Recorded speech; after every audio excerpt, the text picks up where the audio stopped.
Bismillahirrahmanirrahim. Assalamualaikum warahmatullahi wabarakatuh. Nama saya Luftia.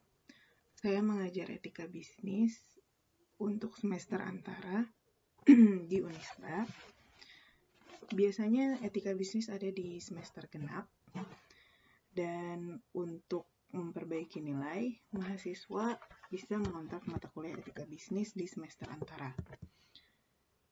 Polanya adalah pola kasus, dan ini adalah kasus pertama yang akan saya ceritakan. Pertama tentang Napster. Tahu apa itu Napster?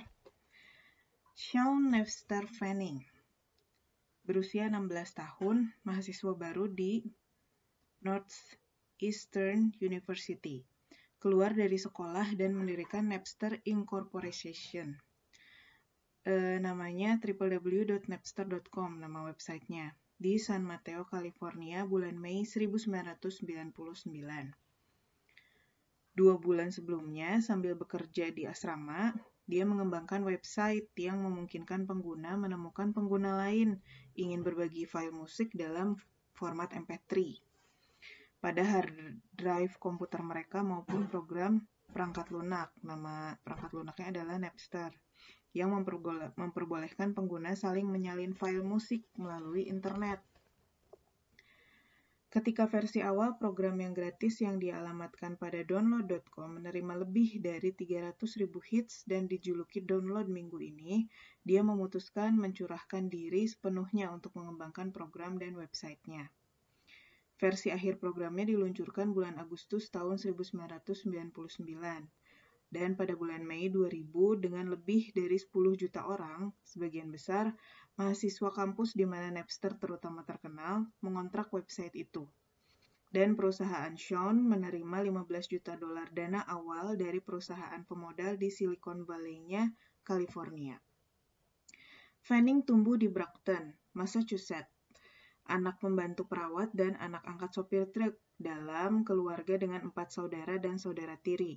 Ia mendapatkan nama belakang Napster selama pertandingan basket ketika seorang pemain mengomentari rambut kepala kumalnya yang berkeringat. Fanning mempelajari sendiri pemrograman dan mengikuti pekerjaan pemrograman musim panas. Perusahaan yang didirikan Sean memberikan program Napster secara gratis dan tidak memungut biaya apapun dari pengguna yang menggunakan website itu untuk mengirim alamat URL, di mana kopi musik pribadi dapat didownload. Jadi awal mula konversi MP3 itu dari sini, tahun 99. Namun demikian, sebulan kemudian Sean terjebak dalam kontroversi legal dan etis ketika 2 nama rekaman, 2 musisi, Metallica dan Distress Risk, dan 2 kelompok dagang perusahaan musik, National Music Publisher Association dan Recording Industry Association of America, menggugat perusahaan berusia muda itu dengan mengklaim bahwa software Napster memungkinkan orang lain membuat dan mendistribusikan kopian musik yang telah memiliki hak cipta yang dimiliki musikus dan perusahaan. Nah, ini dilema dari industri musik ya, mudah untuk dikopi. Pada bulan Juni tanggal 12, 2 kelompok dagang industri memberikan peringatan awal terhadap perusahaan tersebut yang menuntut agar perusahaan itu menghapuskan semua lagu yang dimiliki oleh anggota perusahaan mereka dari direktori lagu Napster. Menurut kedua kelompok itu, sebuah survei terhadap 2.555 mahasiswa menunjukkan korelasi antara pemakaian lagu-lagu oleh Napster dan penjualan CD yang menurun. Mahasiswa marah, terutama para fans Metallica dan Distress Risk. Para pendukung Napster berdalih bahwa Napster memperbolehkan orang mendengarkan musik yang mereka keluarkan dan mereka beli, sehingga Napster sebenarnya membantu perusahaan-perusahaan musik.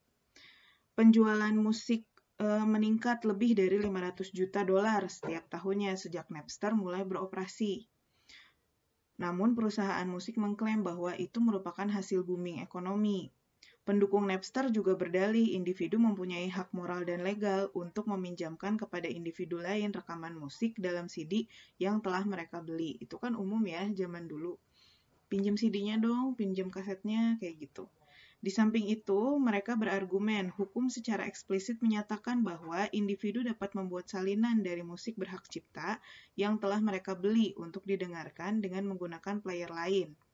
Lagi pula, menurut Fanning, Napster tidak melakukan sesuatu yang ilegal, dan perusahaan tidak lebih bertanggung jawab jika orang lain menggunakan perangkat lunak dan websitenya untuk menyalin musik dengan melanggar hak cipta daripada perusahaan mobil yang bertanggung jawab ketika mobilnya digunakan oleh pencoleng untuk merampok bank. Sebagian besar musik yang didownload menggunakan Napster, klaim mereka adalah pada wilayah publik, yaitu secara legal tidak dimiliki oleh siapapun dan secara legal dapat disalin.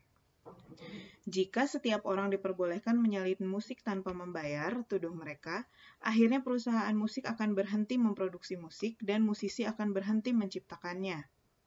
Akan tetapi, musisi lain menyatakan bahwa Napster dan webnya membuat mereka mendermakan musik mereka di hadapan jutaan fans potensial tanpa meminta perusahaan musik untuk mensponsori mereka. Jadi kayak promosi gratis gitu. Di bulan Maret 2000, band Metallica menyewa konsultan PDNet secara elektronik untuk melacak pengguna yang beranggapan mereka secara anonim mengakses website Napster. Minggu berikutnya, pengacara band itu memberikan 300.000 daftar nama kepada Napster yang diklaim Metallica melanggar hak ciptanya dengan menggunakan jasa Napster dan yang diminta oleh Metallica untuk dihapuskan dari jasa Napster. Fanning mengikuti tuntutan Metallica yang drummernya Lars Ulrich merupakan salah satu idolanya. Jika mereka ingin mencuri musik kami, kata Ulrich, mengapa mereka tidak pergi saja ke Tower Records dan mengambil rekamannya dari rak? Banyak orang muda memprotes kalau band-band hendaknya tidak mengasingkan fansnya sendiri dengan cara itu. Salah satu fansnya mengirimkan komentar di sebuah chatroom MP3. Biarkan saya beristirahat, saya telah menghabiskan 16 sapi untuk album musik Metallica sejak saya berusia belasan tahun. Mereka mengambil keuntungan dari kita dan sekarang mereka menuduh kita mencuri dari mereka. Sungguh menakutkan. Howard King, seorang pengacara Los Angeles untuk Metallica dan Distress Risk, menyatakan bahwa saya tidak mengenal Sean Fanning, tetapi dia anak yang sangat hebat yang muncul dengan program yang sensasional. Namun program sensasional itu telah menyebabkan orang mengambil musik tanpa membayar. Sean barangkali tidak memikirkan delik-delik legal dari apa yang telah dia ciptakan. Saya yakin pikiran tentang hal itu tidak pernah melintas di benaknya. Jadi itu pure murni ide bisnis startup tanpa mempertimbangkan aspek hukum ya. Dalam bulan Agustus 2000, seorang hakim federal di San Francisco, Marilyn Patel, menangani gugatan terhadap Napster. Hakim Patel menyebut perusahaan Sean monster dan menuduh bahwa tujuan Napster adalah menyalin musik bajakan tanpa membayarnya. Hakim memerintahkan Napster untuk menghapuskan seluruh URL dari websitenya berkaitan dengan materi yang mempunyai hak cipta. Putusan Hakim Patel itu akan menutup website perusahaan dengan segera. Namun beberapa hari kemudian, pengadilan banding membatalkan putusan Hakim Patel dan memperbolehkan perusahaan itu terus beroperasi. Pengampunan itu hanya bersifat sementara. Pada hari Senin 12 Februari 2001, pengadilan banding di San Francisco memperkuat putusan Hakim Patel. Perusahaan itu berupaya untuk mengubah putusan dengan menegosiasikan kesepakatan dengan perusahaan musik bahwa Napster akan membayarkan bonus tahunan sebagai imbalan pembatalan tuntutan itu. Napster bukan satu-satunya perangkat lunak yang memungkinkan individu-individu saling bertukar file melalui internet. Sebelum kita masuk ke sini, kita bahas dulu yang tadi. Jadi Napster berusaha untuk kompromi, dari hasil keuntungannya dia akan bayarkan bonus ke musisi yang bersangkutan maksudnya. Program perangkat lunak yang bernama Gnatella memungkinkan individu saling bertukar sembarang file, musik, teks, atau visual melalui internet. Tetapi Gnatella tidak beroperasi pada indeks tertentu seperti website yang dibuat Napster. Pengamat memprediksi bahwa jika Napster berhenti berbisnis, banyak website gelap akan dibuat yang menyediakan jasa layanan yang semula disediakan oleh perusahaan Napster pada websitenya. Jadi istilahnya kalau misalnya dihilangin Napster, tetap aja akan ada banyak lagi model bisnis yang sama yang bermunculan gitu. Benar, website bernama zeropaid.com menyediakan kopian gratis dari Gnatella dan banyak klon Napster lainnya yang dapat digunakan user untuk mendownload dan saling membagikan files musik digital. Tidak seperti Napster, Produk perangkat lunak ini tidak meminta website sentral menghubungkan pengguna dengan pengguna lainnya, yang membuat perusahaan musik tidak mungkin menemukan dan menentukan entitas tunggal yang dapat mereka tuntut. Nah, kalau Napster masih mending, kelihatan gitu, oh ini sumbernya dari Napster. Kalau ini enggak, jadi sengaja dihilangin sumbernya. Dibuka malah, jadi susah untuk melacaknya. Banyak pengamat memprediksi bahwa Napster hanya sebuah awal dari gejolak yang akan melakukan revolusi dalam industri musik, yang memaksa industri musik menurunkan harganya, akan membuat musik mereka dengan mudah tersedia di internet, dan akan mengubah modal bisnis mereka secara menyeluruh. Oke, sudah cukup untuk kasusnya. Nah, sedikit tambahan dari saya adalah, kalau Anda lihat sendiri, dari sejak tahun 2000 pertengahan, udah 2007 sampai ke sini, itu udah mulai rame, mungkin lebih awal lagi ya, udah mulai rame yang namanya artis lebih ngejar ke bikin single daripada bikin album. Jadi udah nggak lagi artis produktivitasnya diukur berdasarkan album, tapi pendapatan dari singlenya yang bisa dikelompokkan berupa konser online, misalnya konser offline, atau bisa berupa nada sambung pribadi. Dari situ banyak sekali pemasukannya. Ditambah lagi sekarang, untuk mengatasi hal ini, ada kerjasama dengan franchise restoran cepat saji. Jadi, kalau kita mau beli paket berempat misalnya, nanti si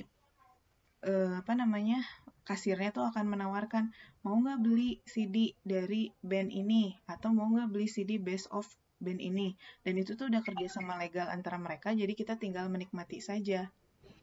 Lalu yang ketiga, tadi kan NSP, terus udah gitu beli CD sekaligus makan di restoran cepat saji. Dan yang ketiga adalah adanya Spotify, adanya Joox kayak gitu. Jadi sekarang udah mudah lah untuk berkompromi dengan industri, nggak lagi pak kenceng-kenceng gitu. Justru mencoba mencari jalan tengah, gimana nih supaya keduanya diuntungkan, musisinya diuntungkan, tapi hak ciptanya tidak dilanggar. Oke, atas penjelasannya ini, saya ngambilnya dari buku Velasquez, dikaitkan dengan kondisi terbaru saat ini. Lalu nanti akan ada pertanyaannya dijawab dan dikumpulkan hari ini pukul 9. Terima kasih atas perhatiannya. Assalamualaikum warahmatullahi wabarakatuh.